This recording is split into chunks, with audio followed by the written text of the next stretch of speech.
उनका अहंकार जागृत हो गया। अहंकार जागृत हो गया। उन्होंने अपने उस अजन्मे बच्चे को श्राप दे डाला। तूने मुझे 8 बार टोका है, मैं तुझे श्राप देता हूं, जा तू 8 अंगों से टेढ़ा मेढ़ा हो। महर्षि कहोर का अहंकार जागा। बात आती है साहब, वो तो ऋषि थे, उनको भी अहंकार था। जी हाँ, अहंकार किसी को भी हो सकता है। एक बात और ध्यान रखना, अहंकार किसी भी चीज का हो सकता है। ऐसा नहीं कि सिर्फ धन का अहंकार हो जाए। मैं आपको बताऊं, अगर एक धनी को अहंकार हो सकता है कि मैंने 5000 आदमियों को अपने दरवाजे पर भोजन कराया, वो अपना अहंकार व्यक्त कर सकता है, तो एक गरीब आदमी भी कहता है होंगे बड़े आदमी अपने घरे होंगे, मैं अपने दरवाजे तक झांकने तक नहीं गया। उसका भी अपना अहंकार है साहब। अहंकार सबका है। अहंकार अगर भोगी को हो सकता है तो अहंकार योगी को भी हो सकता है। अहंकार अगर राजा को हो सकता है, मेरे पास इतना वैभव है, मेरे पास इतने संसाधन है, ये गाड़ी है, बंगला है, कोठी है, कार है, ये सब कुछ है मेरे पास, तो अहंकार अगर उसको हो सकता है तो अहंकार त्यागी को भी हो सकता है।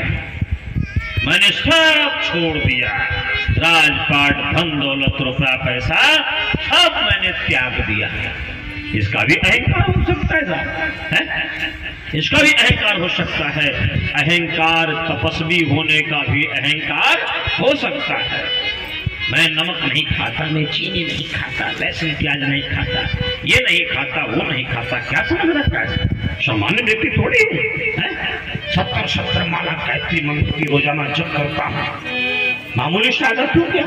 इसका भी अहंकार हो सकता है। ज्ञानी होने का भी अहंकार हो सकता है।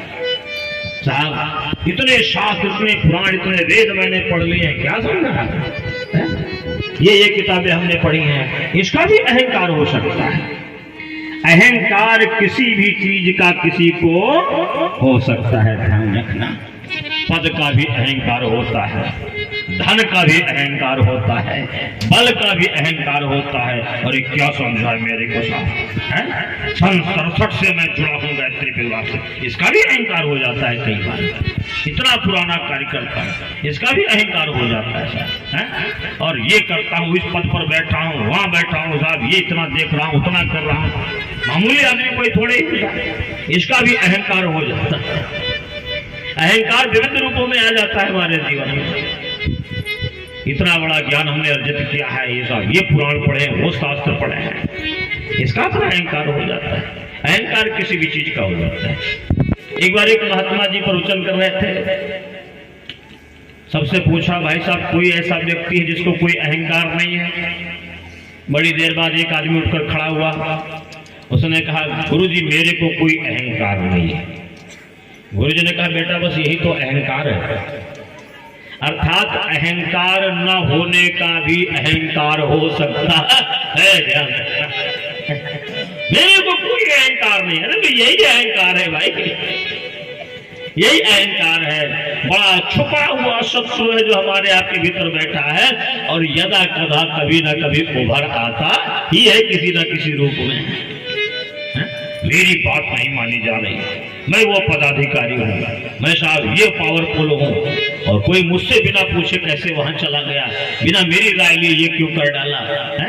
फिर इसका मेरे पद का क्या माने? ये सब अहंकार है, होता है आदमी के भीतर अहंकार। एक बात मैं आपको और निवेदन करना चाहता हूँ, भगवान का आहार क्या है जानते हो?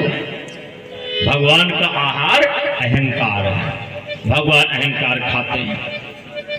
अच्छा एक चीज और आपको बड़ी मजे की बताऊं, भगवान ने अहंकार सिर्फ राक्षसों का नहीं नष्ट किया, भगवान ने अहंकार देवताओं का भी नष्ट किया है। उन्होंने रावण का अहंकार नष्ट किया है, अगर उन्होंने हिरण्यकश्यप हिरण्याक्ष का अहंकार नष्ट किया है, अगर उन्होंने मेघनाद कुंभकर्ण का अहंकार नष्ट किया है, कंस का अहंकार नष्ट किया है, दुर्योधन का अहंकार नष्ट किया है, तो उन्होंने नारद बाबा का भी अहंकार नष्ट किया है। उन्होंने देवताओं का भी अहंकार नष्ट किया है। इस चक्कर में मत रहिए कि मैंने पीला कपड़ा पहन लिया है, मैंने कंधे पर गायत्री मंत्र का दुपट्टा डाल लिया है, मैंने गले में माला लटका ली है, साहब मैं गायत्री मंत्र जप रहा हूं तो मेरे अहंकार पर कोई उंगली नहीं उठाएगा। अरे नहीं साहब, गुरु जी हमारे आपके भीतर भी अहंकार का कुछ ना कुछ ख्याल रखते हैं, और किसी न किसी मोड़ पर हमारे आपके भीतर अगर कहीं कोई अहंकार उभर रहा होगा तो उसको भी वो चकनाचूर करेंगे। उनका प्रण है पन हमार सेवक हितकारी, भगवान ने कहा नहीं था उर अंकुरो गर्भ तरु भारी बेग सुमय डारियों उखारी, पन हमारे सेवक हितकारी, वो अपने सेवक का अपने शिष्य का इसी भांति हित करते हैं, उसके अहंकार का विनाश करके।